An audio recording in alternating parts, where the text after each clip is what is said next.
এই দুটো কাগজ তোমার বাচ্চাদের মন বিষিয়ে দেওয়ার জন্য যথেষ্ট কথা।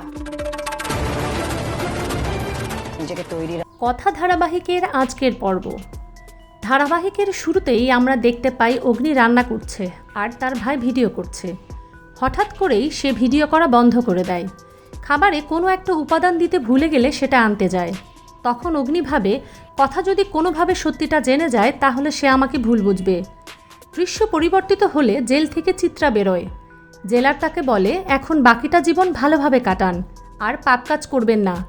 তখন চিত্রা বলে আমি আসছি কথা, তোমার সাজানো গোছানো সংসার তছনছ করতে আমি আসছি। এদিকে গুহবাড়িতে অগ্নি বেডরুমে ঘুমাচ্ছিল। তার মুখে মাফিন এসে পানি দিলে অগ্নি ভাবে এটা কথার কাজ, কিন্তু ঘুম থেকে উঠে দেখে এটা মাফিন। তখনই কথা তাকে স্কুলে যাওয়ার জন্য নিতে আসে, কিন্তু বিপিন সকাল সকাল স্যান্ডউইচ খেতে চায়।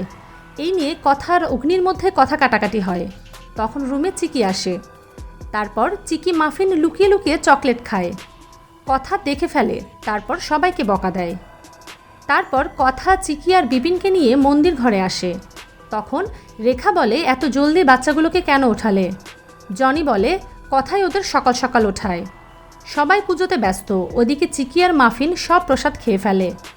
তারপর বাড়ির সবাই মিলে কথাকে লুচি বানাতে বলে, কারণ মাফিন বলেছে। অগ্নিদা ব্রেকফাস্টে লাউয়ের চাউমিন হচ্ছে শুনে পালিয়ে যাচ্ছিল।